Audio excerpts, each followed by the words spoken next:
नमस्कार विद्यार्थी मित्रों, मैं किरण गोसाई आज कालिदास का प्राणी प्रेम का पूरा वीडियो आपके सामने लेकर आ रहा हूँ। इसमें इस पाठ के शब्दार्थ, स्वाध्याय, प्रश्नोत्तरी और किस प्रकार से प्रश्नों के उत्तर लिखे जाने चाहिए उसके बारे में पूरा विवरण इस पीपीटी के माध्यम से, इस वीडियो के माध्यम से आपको मिलेगा।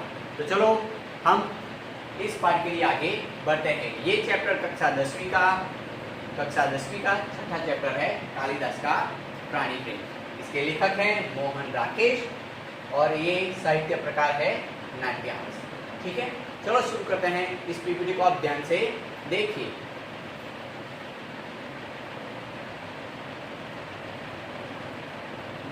सबसे पहले हम लेखक परिचय जान लेते हैं। कक्षा 10वीं में 2 मार्क के प्रश्न लेखक परिचय में से पूछे जाते हैं, तो कोई भी प्रश्न हो सकता है, बराबर। तो चलो हम लेखक परिचय जान लेते हैं। इस पाठ के लेखक का नाम है मोहन राकेश। मोहन राकेश का जन्म 1925 अमृतसर, पंजाब में हुआ था। उनका असली नाम मदन मोहन गुगलानी था। ये हम आगे बात कर चुके थे कि भाई उनका असली नाम क्या था, कि मदन मोहन गुगलानी। आइए अब उनकी साहित्य रचना के बारे में देखते हैं। उन्होंने 3 नाटक लिखे हैं, आधे अधूरे, लहरों के राजहंस एवं आषाढ़ का एक दिन। कुछ एकांकी भी लिखे हैं, अंडे के छिलके, बीज नाटक, आईने के सामने, सारा आकाश, आखिरी चट्टान तक। ये इनकी साहित्य रचना है। और भी कई सारी साहित्य रचनाएं उन्होंने की है, लेकिन यहाँ पर इतनी ही बात की गई है। कालिदास का प्राणी प्रेम जो पाठ हमें पढ़ने में आ रहा है, जो नाट्यांश हमारे पुस्तक में दिया गया है, वो लेखक की इस रचना से लिया गया है, आषाढ़ का एक दिन। परीक्षा में ये भी प्रश्न आ सकता है कि कालिदास का प्राणी प्रेम लेखक की किस रचना से लिया गया है, तो उत्तर आता है आषाढ़ का एक दिन। चलो अब जानते हैं इस पाठ में क्या है। सबसे पहले इस पाठ, ये एक नाटक है और नाटक में मुख्य पात्र आप जान सकते हैं कि भाई कालिदास के नाम से ही ये पाठ है, तो मुख्य पात्र कालिदास ही हैं। कालिदास संस्कृत के महाकवि है। मित्रों याद रखो, जब तक हमें पता चल जाए कि पात्र, कितने पात्र आते हैं, उनकी क्या भूमिका है, तो हम जल्दी जल्दी इस नाटक को याद रख पाएंगे। चलिए शुरू करते हैं। कालिदास इस नाटक के मुख्य पात्र हैं, जो संस्कृत के महाकवि हैं।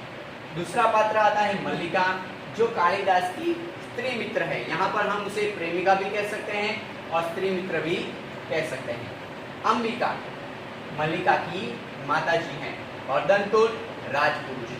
इन चारों पात्रों से यहाँ नाटक आगे बढ़ता है। उसका एक अंश यहाँ पर दिया गया है। उसका एक छोटा सा वीडियो हमने आगे भी कभी एक वीडियो में देखा था। आज हम फटाफट उसका विवरण देख लेंगे। तो चलो शुरू करते हैं इस पाठ की बात। आप देख सकते हैं यहाँ पर एक व्यक्ति है। ये व्यक्ति कौन है, तो कि दंतुल है। कौन है? दंतुल। ये एक राजकर्मचारी है और दंतुल, आप देख सकते हैं उसके हाथ में एक बाण है, बराबर, जिसके कारण, जिससे वो एक हरिण शावक का शिकार करता है, आंखें करता। देखिए, दंतुल द्वारा हरिण शावक का आंखें शिकार, ये शिकार करता है। दूर से खड़े खड़े वो एक हरिण शावक का शिकार कर लेता है। यहाँ से कहानी की शुरुआत होती है, लेकिन हमारे पाठ में कुछ और संवाद दिए गए हैं, हम उसे भी समझेंगे। आगे बढ़ो। ये कालिदास है। कालिदास ने देखा कि एक घायल हरिण शावक वहां पर पड़ा है। उसे ये नहीं पता कि ये आखिर किसने किया है। वह तुरंत ही उस हरिण शावक के पास चला जाता है और हरिण शावक भी कालिदास को समीप पाकर उसकी गोदी में चौकड़ी भरकर बैठ जाता है। तो यहाँ पर कालिदास हरिण शावक को बचाने उनके पास जाते हैं, बराबर। और आगे बढ़ते हैं कहानी में। अब कहानी में यहाँ से शुरुआत होती है हमारी पाठ्य पुस्तक की कहानी कि कालिदास हरिण शावक को अपनी गोद में उठाकर मल्लिका की घर की ओर ले जाता है और गोदी में उसके हरिण शावक है, उसको सहलाता, थपथपाता, पुचकारता, प्यार से बात करता हुआ मल्लिका के घर ले जाता है। आप छवि में देख सकते हैं, ये है कालिदास, उनकी गोदी में है हरिण शावक और ये जो उसके साथ चल रही है वे है मल्लिका। ठीक है, आगे बढ़ते हैं। देखिए अब यहाँ पर कुछ संवाद दिए हैं, मैं उसे पढ़ लेता हूँ क्योंकि परीक्षा में ऐसा भी प्रश्न पूछा जा सकता है। और आपके लिए भी एक गृह कार्य के लिए एक प्रश्न अभी से दे देता हूँ कि भाई कालिदास ने हरिण शावक को बचाने के लिए क्या क्या प्रयास किए, तो ये सारी बातें आएगी। तो चलो मैं उसे पढ़ लेता हूँ, यानी आपको भी याद रहेंगे क्या क्या हम इसमें लिख सकते हैं। देखिए पढ़ता हूँ। कालिदास हरिण शावक से बात करते हैं, उनकी गोदी में उठाया है बड़े प्रेम से और बातें करते हैं। हम जिएंगे हरिण शावक, जिएंगे ना। हम एक बाण से आहत होकर हम प्राण नहीं देंगे। हमारा शरीर कोमल है तो क्या हुआ, हम पीड़ा सह सकते हैं। एक बाण प्राण ले सकता है तो उंगलियों का कोमल स्पर्श प्राण दे भी सकता है। हमें नए प्राण मिल जाएंगे। हम कोमल आस्तरण पर विश्राम करेंगे। हमारे अंगों पर घृत का लेप होगा। हम कल फिर वनस्थली में घूमेंगे, कोमल दुर्वा खाएंगे। खाएंगे ना। इस तरह से बड़े ही प्रेम से कालिदास किससे बातें करता है, हरिण शावक से बातें करता है। साथ में मल्लिका है, वो उसका संवाद है। यह आहत हरिण शावक, यहाँ ऐसा कौन व्यक्ति है जिसने इसे आहत किया, क्या दक्षिण की तरह यहाँ भी। यहाँ पर मल्लिका कहती है कि भाई हमारे प्रदेश में तो ऐसा आखेट शिकार होता नहीं, तो यहाँ ऐसा क्या किया। लगता है दक्षिण की तरफ यहाँ पर भी इस तरह का बर्ताव शुरू हो चुका है कि जानवरों का भी शिकार किया जा रहा है। कालिदास अब आगे कहते हैं, उनसे बातें करते हैं। आज गांव प्रदेश में कई नई आकृतियां देख रहा हूँ। नई आकृतियां देख रहा हूँ मतलब आज गांव और प्रदेश में मैं बाहर के लोगों को देख रहा हूँ जो गांव के न होकर बाहर के होंगे, ऐसी बातें करते हैं। जरोपे के पास जाकर आसन पर बैठ जाते हैं। राज्य के कुछ कर्मचारी आए हैं। हरिण शावक को वक्स से सटाकर थपथपाने लगता है। हम देखते हैं जैसे ही बात सुनते हैं कि कुछ राज कर्मचारी आए हैं, तब ये व्यक्ति कालिदास हरिण शावक को अपनी छाती से वक्स अर्थात छाती अपने सिरे से सटाकर लगा लेता है और प्यार से थपथपाने लगता है। आगे, हम सोएंगे, हाँ हम थोड़ी देर सो लेंगे, हमारी पीड़ा दूर हो जाएगी, परंतु इससे पहले हमें थोड़ा दूध पी लेना है। मल्लिका, थोड़ा दूध हो तो किसी भाजन में ले आओ। यहाँ पर एक शब्द आता है भाजन, भाजन अर्थात पात्र, गुजराती में भाषण। आगे बढ़ते हैं। तो यहाँ पर उसको थपथपाता है और कहता है कि हम सोएंगे, क्योंकि सो लेंगे तो हमारी पीड़ा कम हो जाएगी, लेकिन सोने से पहले हम दूध पी लेंगे, जिसके कारण हमारे अंदर फिर से नई शक्ति का संचार हो जाए। मल्लिका कहती है, माँ ने दूध ओटा कर रखा है, देखती हूँ। ओटा कर मतलब उबाल कर रखा है, गर्म करके रखा है। चूल्हे के निकट रखे बर्तनों के पास जाकर देखने लगती है। यहाँ पर बच्चों ये नाटक है, इसलिए वो क्या व्यवहार करती है वो सारी बातें यहाँ पर दिए हैं, वो सारी बातें यहाँ पर बताई गई है। आगे बढ़ते हैं। अभी अभी 2-3 राज कर्मचारियों को हमने घोड़े पर जाते देखा है। माँ कहती है, जब भी ये लोग आते हैं कोई ना कोई अनिष्ट होता है। वर्षा के रोमांच के बाद मुझे यह सब कुछ बहुत विचित्र लगा। मित्रों, यहाँ पर ये भी है, आषाढ़ का एक दिन से लिया गया है। आषाढ़ कब आता है, तो कि भाई वर्षा ऋतु में यहाँ आषाढ़ महीना आता है और आषाढ़ में वर्षा होती है। यहाँ पर भी दोनों वर्षा में भीगते भीगते आ रहे हैं और कह रही है मल्लिका, ये रोमांच के बाद, ये एक्साइटमेंट के बाद ये एक घटना बन गई, वो मुझे काफी विचित्र लग रही है। और उसकी माता की भी बात वो मानती है कि जब भी उनकी माता किसी राज कर्मचारी को वहां पर देखती है तो कोई ना कोई अनिष्ट, कुछ अमंगलकारी घटित होता ही है। जैसे उदाहरण के रूप में बात करें, अगर कहीं से पुलिस कर्मचारी गुजर रहे हैं तो हमें मन में शंका होती है कि कहीं ना कुछ तो गड़बड़ है ना, कुछ तो ऐसा दुर्घटना घटी होगी, ये ऐसी बात हम सोचते हैं। तो माता भी ऐसी सोचती है कि जब भी राज कर्मचारी आते हैं कोई ना कोई अनिष्ट, बुरा, अमंगल होता है। फिर आगे बात करती है, माँ आज बहुत रुष्ट है। किसकी माँ? भाई मल्लिका की माँ। आगे, माँ आज बहुत रुष्ट है। रुष्ट अर्थात नाराज है। किससे नाराज है और क्यों नाराज है, अब हम जानेंगे। कालिदास हरिण शावक को बाहों में झुलाने लगता है। मित्रों, मैंने कहा था कि भाई कालिदास किस तरह से उसे झुलाता है, तो देखो, उसे सीने से लगा लेता है, थपथपाता है, झुलाता है, कोमल स्पर्श देता है, दूध पिलाने की बात करता है और प्यार से बातें करता है। मित्रों याद रखो, अगर आपके घर में कोई व्यक्ति बीमार है और उसको हम प्यार से बातें करते हैं, उसे नींद आ जाए, उसे सांत्वना मिले, उसे शांति मिले, ऐसा बर्ताव करते हैं तो वो जल्दी ठीक हो जाता है। यहाँ पर भी कालिदास एक प्राणी से इस तरह का व्यवहार करते हैं। और याद रखिए, प्राणियों में भी संवेदना होती है, इसी के कारण वो आराम से किसकी गोदी में, कालिदास की गोदी में बैठा है। ठीक है, आगे बढ़ते हैं। अब यहाँ पर कहती हैं, यहाँ पर कालिदास कहती है कि जाओ मल्लिका, तुम इस हरिण शावक के लिए दूध लेकर आओ। तो आप देखते हैं यहाँ पर एक पात्र है जिसमें मल्लिका हरिण शावक के लिए दूध लेकर आती है। अब और आगे बढ़ता है। हाँ, अब ये यहाँ पर पहले वाला पात्र आया। कौन सा पात्र? जिसने हरिण शावक का शिकार किया था, वे पात्र यहाँ पर आ पहुंचा है। ये कौन है? ये एक राज कर्मचारी है, दंतुल, जिसका नाम है दंतुल, और इसी ने ही इस हरिण शावक का आखेट किया था, शिकार किया था। अब दोनों यहाँ पर आ चुके हैं, कालिदास और दंतुल आमने सामने हैं।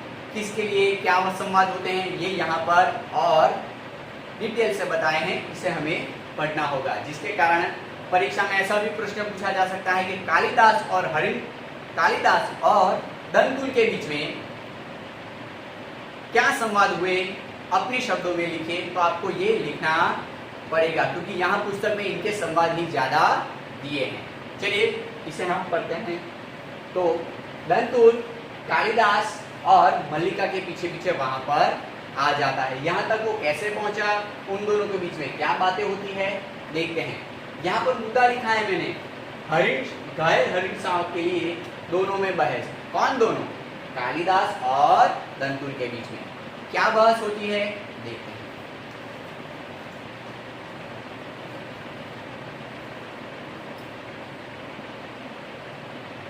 कालिदास कहते हैं,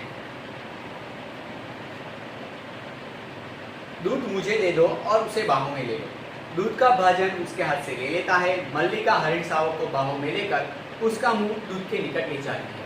कालिदास भाजन को उसके और निकट कर देता है।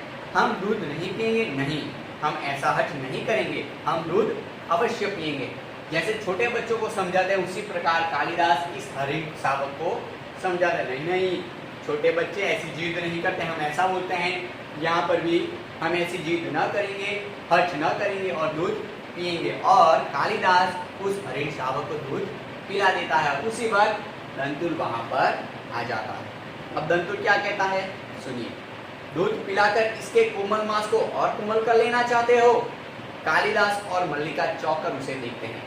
मल्लिका हरिण शावक के लिए थोड़ा पीछे हट जाती है। कालिदास दूध का भाजन आसन पर रख देता है। कालिदास दंतुल से कहते हैं, जहां तक मैं जानता हूं, हम लोग परिचित नहीं है। तुम्हारा एक अपरिचित घर में आने का साहस कैसे हुआ? दंतुल एक बार मल्लिका की ओर देखता है, फिर कालिदास की ओर। अब ये व्यक्ति है ना, वो दंतुल मल्लिका की ओर देखता है और कालिदास की ओर देखता है, और कालिदास उसे साफ साफ शब्दों में कह देते हैं कि हम लोग परिचित नहीं है, और तुम एक अपरिचित घर में आने की दुस्साहस कैसे कर सकते हो, ऐसी बात। अब दंतुल भी तो कुछ बोलेगा, क्या बोलते हैं, देखते हैं। कैसी आकस्मिक बात है कि ऐसा ही प्रश्न मैं तुमसे पूछना चाहता हूँ। हमारा कभी परिचय नहीं, फिर भी मेरे बाणों से आहत हरिण को उठा लाने में तुम्हें संकोच नहीं हुआ? यह तो कहो कि द्वार तक रक्त बिंदुओं के चिन्ह बने थे, अन्यथा इन बादलों से घिरे दिनों में मैं तुम्हारा अनुसरण नहीं कर पाता। तो यहाँ पर दंतुल ने फिर से कालिदास के सामने प्रश्न उठाए, जहाँ यही कैसी आकस्मिक कोइंसिडेंस है ना, ये कहते हैं कैसी आकस्मिक बात है। मैं भी यही प्रश्न पूछना चाहता हूँ आपसे कि भाई हम परिचित नहीं है, तो तुमने मेरे बाणों से घायल इस हरिण शावक को उठा कैसे लिया? तुम्हें जरा सा भी संकोच नहीं हुआ? ऐसा प्रश्न पूछता है। और दूसरा कहता है कि वो तो अच्छा है कि घायल हरिण शावक के शरीर से क्या बह रहा था, रक्त बह रहा था, और उस रक्त की बूंदों का अनुसरण करते करते वो कहाँ तक पहुंचा, मल्लिका के घर पहुंचा। यह भी 1 मार्क का प्रश्न पूछा जा सकता है कि भाई धनतुल मल्लिका के घर कैसे पहुंचा। तो यहाँ पर प्रश्न का उत्तर इस तरह से आएगा कि धनतुल हरिण शावक के रक्त की बूंदों का अनुसरण करते करते मल्लिका के घर पहुंचा। अनुसरण मतलब उसका पीछा करते करते। आगे बढ़ते हैं। कालिदास, देख रहा हूं कि तुम इस प्रदेश के निवासी नहीं हो। कालिदास ने तुरंत ही पहचान लिया कि तुम इस प्रदेश के निवासी नहीं हो। कालिदास, धनतुल कहता है तो क्या मैं तुम्हारी दृष्टि की प्रशंसा करता हूँ। मेरी वेशभूषा ही इस बात का परिचय देती है कि मैं यहाँ का निवासी नहीं हूँ। कालिदास कहते हैं कि मैं तुम्हारी वेशभूषा को देखकर नहीं कह रहा। मित्रों, यहाँ पर उन्होंने कह दिया कि ऐसे कपड़े तो दूसरे कर्मचारी भी पहन सकते हैं, लेकिन उसी राज्य का ये व्यक्ति है पर अपने गांव का है। किंतु यहाँ पर कालिदास कहते हैं कि तुम्हारी वेशभूषाओं को नहीं, किंतु उनके गांव में हरिण शावक का आखेट पशुओं का शिकार होता नहीं है और इस व्यक्ति ने शिकार किया है। इसलिए कहते हैं अगर मेरे गांव का होता तो तुम शिकार न करते। आगे बढ़ते हैं। तो क्या मेरे लाड की रेखाओं को देखकर जान पड़ता है चोरी के अतिरिक्त सामुद्रिक का भी अभ्यास करते हो। अब ये उत्तर नहीं बताया कालिदास ने कि भाई मैंने तुम्हें कैसे पहचान लिया। तो सामने धनतुल प्रश्न पूछता है तो क्या मेरा माथा देखकर, मेरा कपाल देखकर, गुजराती में कपाड़, या फिर मेरा चेहरा देखकर बताया कि मैं कौन हूँ। लगता है चोरी के अलावा तुम सामुद्रिक शास्त्र मतलब ज्योतिष विद्या, हस्तरेखा विद्या का भी ज्ञान रखते हो। ऐसा वो व्यंग्यवान कालिदास के ऊपर करता है। एक आरोप क्या रखता है? चोरी का आरोप रखता है। आगे बढ़ता हूं मैं। मल्लिका, तुम्हें ऐसा लांछन लगाते लज्जा नहीं आती? लांछन, आरोप, बराबर। कहते हैं तुम्हें किसी पर ऐसा आरोप लगाते शर्म नहीं आती? लज्जा अर्थात क्या? शर्म, और लांछन अर्थात धब्बा भी कह सकते हैं, यहाँ पर आरोप, बराबर। आगे, क्षमा चाहता हूं देवी, परंतु यह हरिण शावक जिसे बाहों में लिए हैं वे मेरे बाण से आहत हुआ है, इसलिए यह मेरी संपत्ति है। मेरी संपत्ति मुझे लौटा तो देंगी? कालिदास, इस प्रदेश में हरिणों का आखेट नहीं होता राजपुरुष। तुम बाहर से आए हो इसलिए इतना ही पर्याप्त है कि तुम्हें इसके लिए अपराधी न माने। ऐसा भी एक प्रश्न पूछा जा सकता है कि कालिदास धनतुल को अपराधी न मानने का कौन सा कारण बताते हैं। ये कहते हैं इस प्रदेश में हरिणों का आखेट होता नहीं है। तुम बाहर से आए हो इसलिए तुम्हें इस बात का पता नहीं है, इसलिए हम तुमको अपराधी नहीं मानते, किंतु तुम इस हरिण शावक को ले जाने की बात कर सकते नहीं हो। आगे, धनतुल, तो राजपुरुष के अपराध का निर्णय अब गांववासी करेंगे। ग्रामीण युवक अपराध और न्याय का शब्दार्थ भी जानते हैं। ऐसा अब धनतुल कहते हैं अरे मैं राज कर्मचारी हूँ और मेरा फैसला मेरे बारे में मैं अपराधी हूँ या नहीं, इसका निर्णय क्या तुम करोगे? ऐसा कहता है। तुम उसका अर्थ भी जानते हो? तो कालिदास उसका उत्तर देते हैं। कालिदास, शब्द और अर्थ राजपुरुषों की संपत्ति है। जानकर आश्चर्य हुआ। शब्द और अर्थ, यहाँ पर बहुत ही बड़ा व्यंग किया गया है राजकारण के लिए कि भाई राजपुरुषों के लिए शब्द और अर्थ, कहना कुछ और करना कुछ, उसका मतलब कुछ होता है ऐसा। तो ये लोग, तो कालिदास उन पर कहते हैं, कालिदास धनतुल को कहते हैं ये आपके लिए हैं, हम ऐसा कोई भेदभाव करते नहीं हैं। धनतुल, समझदार व्यक्ति जान पड़ते हो, फिर भी नहीं जानते कि राजपुरुषों के अधिकार बहुत दूर तक जाते हैं। मुझे देर हो रही है, यह हरिण शावक मुझे दे दो। कालिदास, यह हरिण शावक इस पार्वत्य भूमि की संपत्ति है। पार्वत्य यानी पर्वतीय, इस पहाड़ी इलाके की संपत्ति है राजपुरुष, और इसी पार्वत्य भूमि के निवासी हम उसके सजातीय हुए। यानी ये हरिण शावक भी कहाँ रहता है? उस पर्वत पहाड़ी प्रदेश में रहता है, और कालिदास भी उसी प्रदेश में रहते हैं। तो कालिदास इसे क्या कहते हैं? अपना सजातीय, अपनी ही जाति वाला समझता है। उसे पशु पक्षी के रूप में नहीं पर अपनी जाति का समझता है। मैं भी पहाड़ी, ये हरिण भी पहाड़ी, ये मेरी जाति का भी हुआ। वो मनुष्य और पशु में कोई अंतर समझते नहीं है, अपने जैसा मानते हैं, अपने परिवार जैसा मानते हैं। किसे? इस हरिण शावक को। सिर्फ हरिण शावक नहीं, इसी राज्य के सभी पशुओं को भी वो अपने परिवार के जैसा मानते हैं। आगे, तुम यह सोचकर भूल कर रहे हो कि हम इसे तुम्हारे हाथ में सौंप देंगे। मल्लिका इसे अंदर ले जाकर तल्प या किसी आस्तरण पर लेटा दो, है ना। तल्प या आस्तरण, तल्प अर्थात सैया, गुजराती में कही तो कोई पथारी, और आस्तरण यानी बिछोना, आसनी। कहते हैं कि मल्लिका, फिर उससे कहते हैं दंतुल से, तुम क्या समझते हो कि हम तुम्हें उसे ले जाने देंगे? ये तुम भूल कर रहे हो। मल्लिका, जाओ उसे अपने घर में ले जाकर किसी तल्प या आस्तरण पर सुला दो। अब आगे बढ़ते हैं। जैसे ही कालिदास यह वाक्य बोलते हैं कि मल्लिका जाओ उसे जाकर किसी तल्प और आस्तरण पर लेटा दो, उसी वक्त घर में से एक व्यक्ति निकलता है, और ये व्यक्ति है अंबिका। कौन है? अंबिका। और अंबिका कौन है? मल्लिका की माता।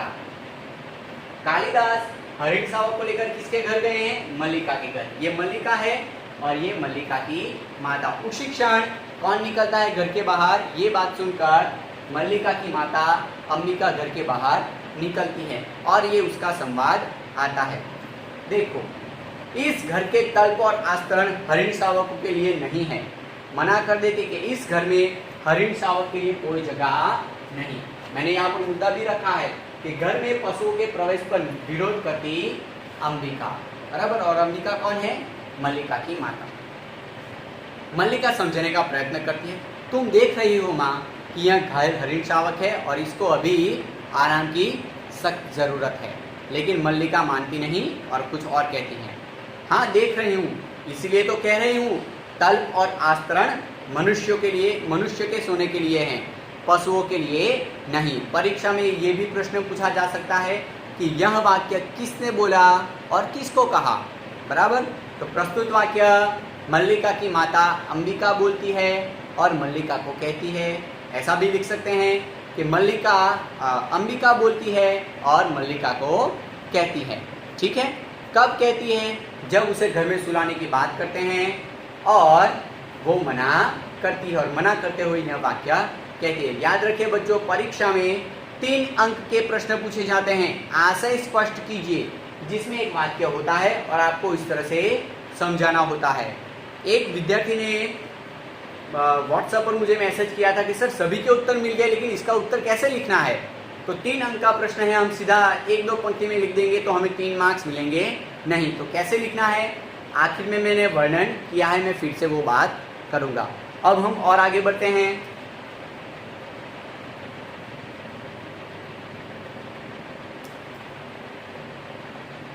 कालिदास, इसे मुझे दे दो मल्लिका। दूध का भाजन नीचे रख देता है और बढ़कर हरिण शावक को अपनी बाहों में ले लेता है। इसके लिए मेरी बाहों का आस्तरण ही पर्याप्त होगा। मैं इसे घर ले जाऊंगा और द्वार की ओर चल देता है। मल्लिका ने मना कर दिया। मल्लिका के समझाने पर भी अंबिका न मानी, तो वो हरिण शावक को अपनी गोद में उठाकर बाहर की ओर चला जाता है कि मेरे लिए, इस हरिण शावक के लिए मेरे बाहों का आस्तरण ही पर्याप्त है। पर्याप्त मतलब काफ़ी है, और पर्याप्त की संधि होती है परि प्लस आप, संधि विच्छेद परि प्लस आप, तो बराबर पर्याप्त, काफ़ी है, इनफ। आगे बढ़ते हैं और आप देख रहे हैं घायल हरिण शावक के प्रति कालिदास का लगाव। हमने देखा कि क्या कहा, यह मेरा सजातीय है, बराबर। ये भी पर्वतीय विस्तार का है, मैं भी पर्वतीय विस्तार का हूँ, तो हम दोनों एक जैसे हुए, उसके साथ उसका अपनापन का नाता बताता है। फिर अंबिका मना करती है और अंबिका के मना करने के बाद कालिदास स्वयं हरिण शावक को लेकर घर के बाहर जाने के लिए चल देते हैं। ठीक है, आगे उसे चलता देखकर दंतुल उसके पीछे जाता है और उसे रोकने की कोशिश करता है। क्या कहता है, देखते हैं। और राजपुरुष दंतुल तुम्हें ले जाते देखता रहेगा। कालिदास कहते हैं यह राजपुरुष की रुचि पर निर्भर करता है। रुचि मतलब उसकी इच्छा पर निर्भर करता है कि तुम मुझे रोक सकते हो या नहीं। तुम्हारी इच्छा पर निर्भर करता है। आगे, और कालिदास उसके सामने देखते भी नहीं और बोलते हुए वहां से द्वार की ओर चल पड़ते हैं और द्योड़ी की ओर बढ़ जाते हैं। द्योड़ी मतलब मुख्य दरवाजा भी कह सकते हैं, दरवाजे की चौखट भी कह सकते हैं, बराबर। गुजराती में कहो तो मेन झापो, बराबर। तो वो वहां तक पहुंच जाता, वहां पर चले जाते हैं, द्योड़ी की ओर, मुख्य दरवाजे की ओर चले जाते हैं। राजपुरुष की रुचि अरुचि क्या होती है, संभवतः इसका परिचय तुम्हें देना आवश्यक होगा। अब राजपुरुष के सत्ता कितनी होती है, उसकी इच्छा क्या होती है, आज उसका परिचय मुझे तुम्हें बताना पड़ेगा, ऐसा कहता है। और कालिदास कहते हैं संभवतः, उसकी बात सुनता नहीं पर ऐसे करके वहां से वो चलते रहते हैं। ये भी उसके पीछे पीछे बोलता जाता है। आगे देखते हैं क्या वो कालिदास को रोक पाएगा या नहीं, देखते हैं। और वो कालिदास के सामने तलवार लेकर खड़ा हो जाता है ना। यहाँ पर तलवार है उसकी कमर में, और मुठ मतलब कि जहाँ पर तलवार को पकड़ा जाता है वो हिस्सा, वहां पर उसके सामने जाकर वो खड़ा रह जाता है। आगे, मल्लिका, ठहरो राजपुरुष, हरिण शावक के लिए हठ मत करो, तुम्हारे लिए प्रश्न अधिकार का है, उनके लिए संवेदना का। कालिदास निशस्त्र होते हुए भी तुम्हारे शस्त्र की चिंता नहीं करेंगे, ये बात कहती है। दंतुल का तलवार लेकर कालिदास के सामने खड़े हो जाना।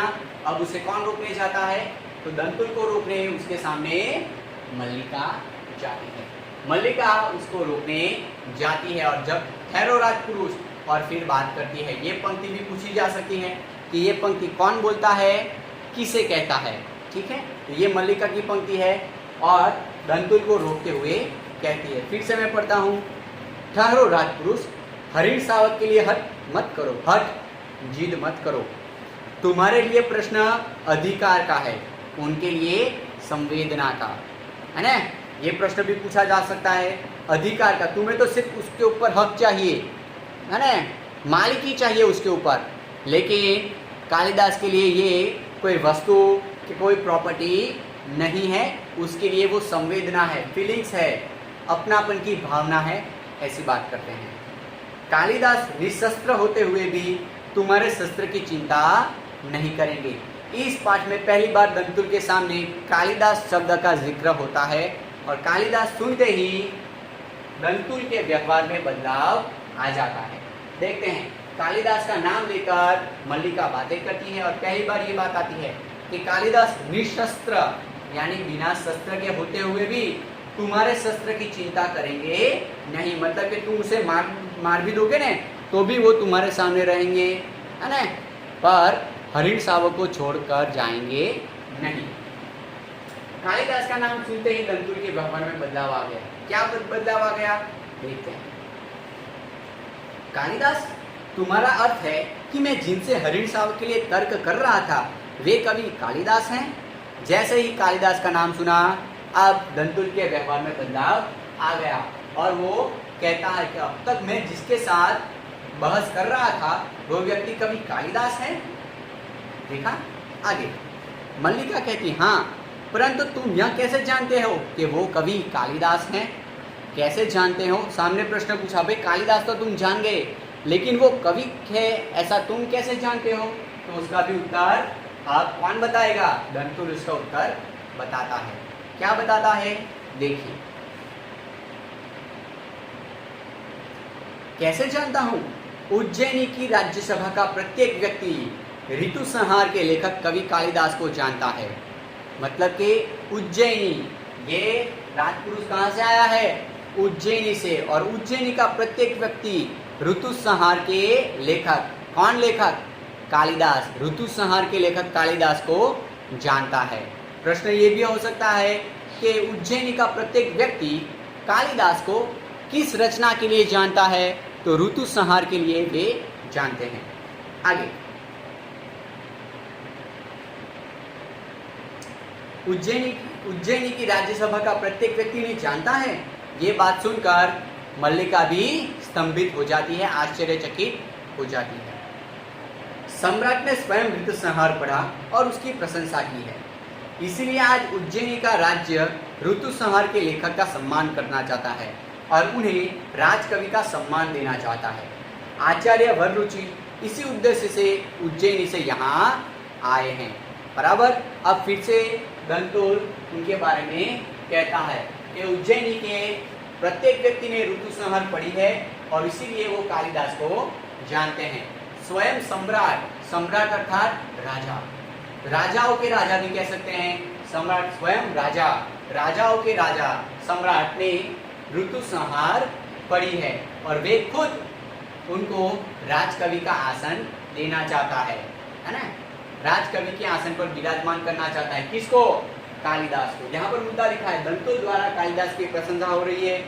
अब कहा उज्जैनी की राज्यसभा राजकवि का सम्मान किसको देना चाहती है? कवि कालिदास को राजकवि का सम्मान देना चाहती है। आगे बढ़ते हैं और कहते हैं कि उनके साथ एक व्यक्ति आए हैं, आचार्य आए हैं, आचार्य वररुचि। तो मैं प्रश्न पूछूंगा कि आचार्य वररुचि उज्जैनी से क्यों आए हैं? तो उनका उद्देश्य है कि वे कालिदास को लेने आए हैं क्योंकि कालिदास को उज्जैनी राज्यसभा का राज्य कवि बनाना चाहते हैं, इसलिए वो उज्जैनी से कालिदास को लेने के लिए आए हैं। आगे मल्लिका, उज्जैनी का राज्य उन्हें सम्मान देना चाहता है, राजकवि का आसन। फिर दंतुल कहता है, मुझे खेद है कि मैंने उनके साथ अशिष्टतापूर्ण व्यवहार किया, मुझे जाकर उनसे क्षमा मांगनी चाहिए।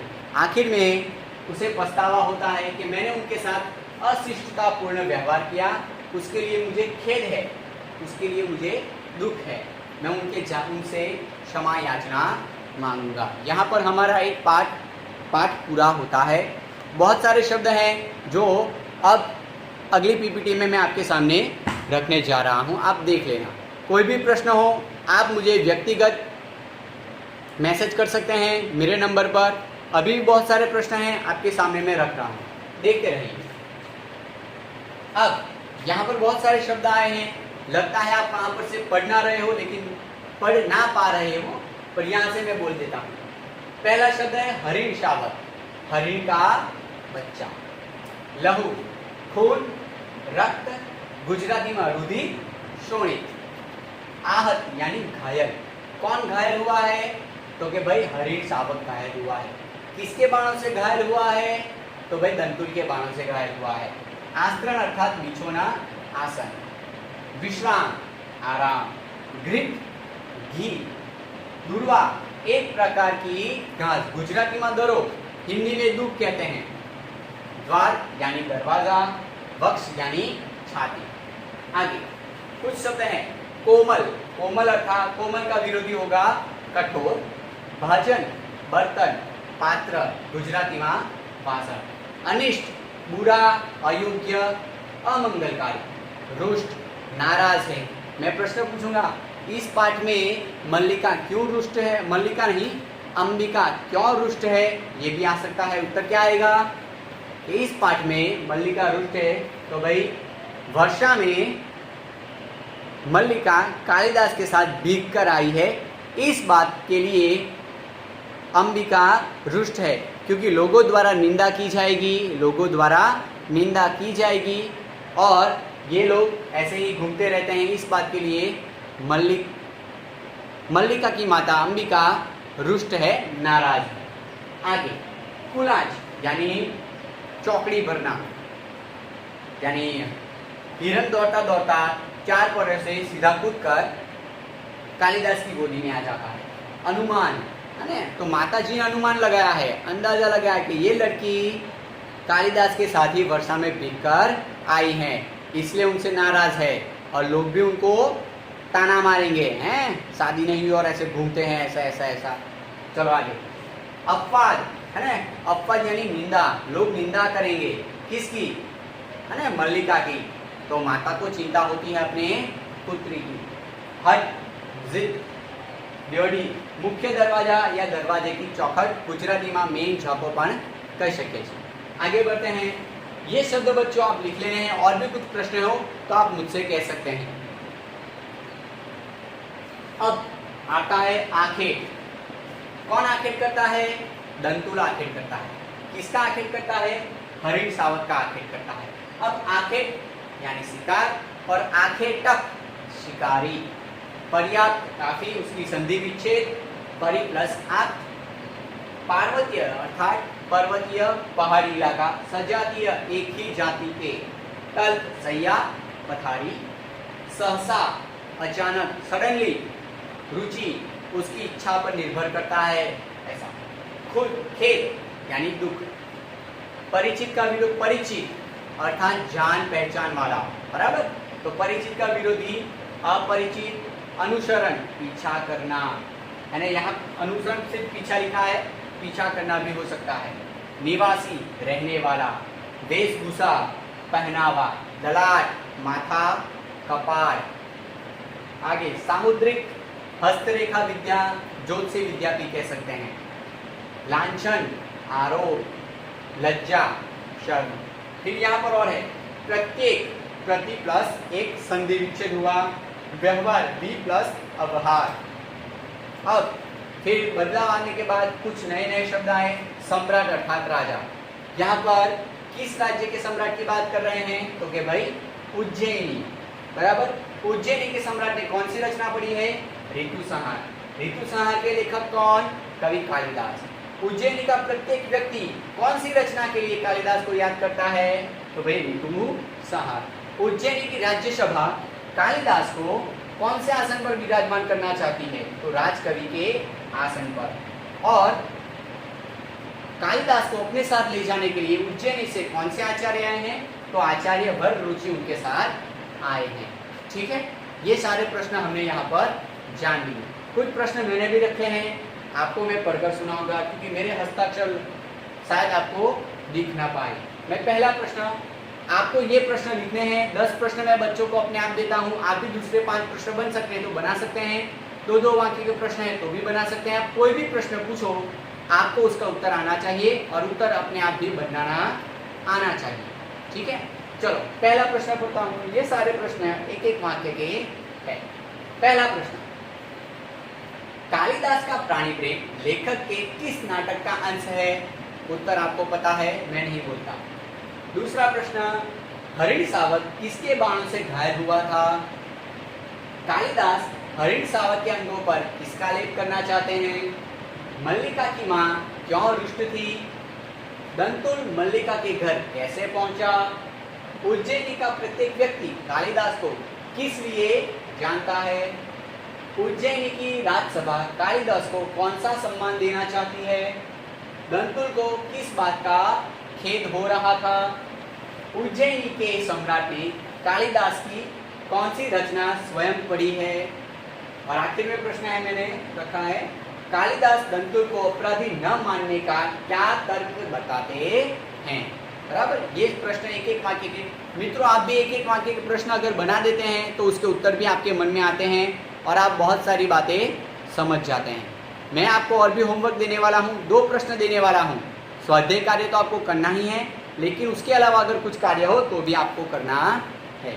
जैसे एक प्रश्न दे देता हूँ मैं आपको कि भाई कालिदास का प्राणी प्रेम के आधार पर आप कालिदास का चरित्र चित्रण कीजिए। एक प्रश्न होगा।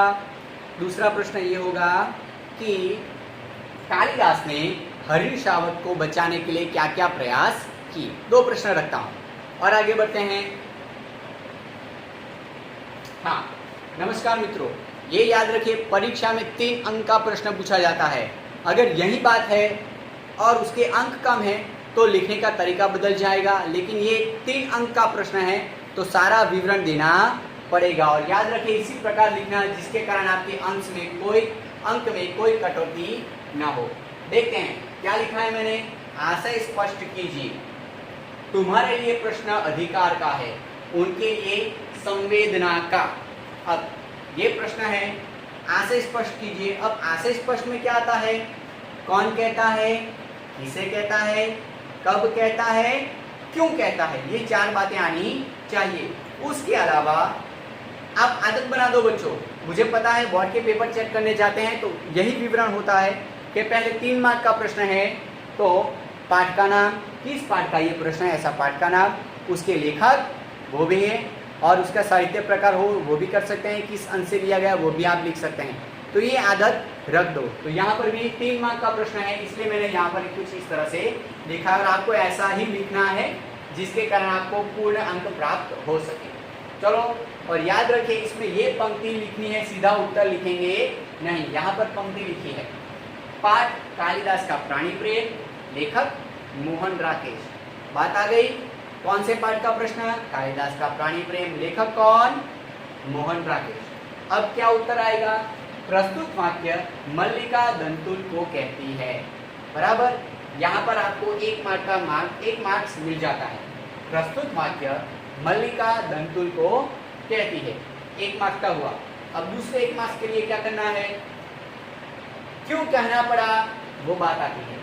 कालिदास घायल हरिण शावक को बचाना चाहते थे और कालिदास हरिण शावक के साथ काफी सहानुभूति और अपनेपन की भावना से जुड़े हुए थे, जबकि दंतुल उसे अपना अधिकार मानता था, घायल हरिण शावक को, और वो उसे अपने साथ ले जाना चाहता था।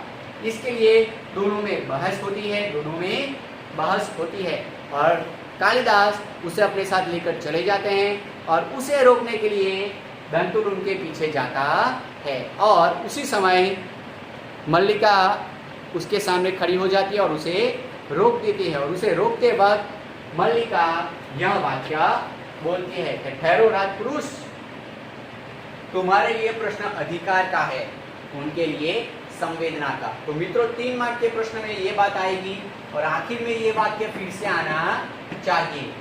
कैसे बोला, क्यों बोला गया, ये वाक्य अंत में आना चाहिए। समझ गए आप? तो यहाँ पर मैंने कहीं कहीं पर कुछ घटना बदल दी है, तो पैराग्राफ भी किए हैं, तो आप ऐसे पैराग्राफ के अनुसार भी लिख सकते हैं, जिससे विवरण बड़ा भी लगे, अच्छा भी लगे। ठीक है, और जल्दी जल्दी चेक हो जाए तो भी आपको पूर्ण अंक प्राप्त हो जाए। ठीक है, चलिए, तो यहाँ पर मेरा पूरा पाठ का विवरण समाप्त होता है। 2 प्रश्न मैंने आपको घर से होमवर्क के लिए दिए हैं। एक, कालिदास का चरित्र चित्रण कीजिए, और दूसरा, कालिदास ने हरिण शावक को बचाने के लिए क्या क्या प्रयास किए। और भी सारे प्रश्न बन सकते हैं, व्याकरण के प्रश्न बन सकते हैं। अगर आपको कोई भी डाउट हो तो आप मुझे पर्सनल व्हाट्सएप पर मैसेज कर सकते हैं, ठीक है, या फिर कमेंट कर सकते हैं। मैं अपने अनुसार जब देखूंगा तब आपको रिप्लाई दूंगा। तो बस घर पर रहिए, हेल्दी रहिए, खुश रहिए और पढ़ते रहिए। भारत माता की जय।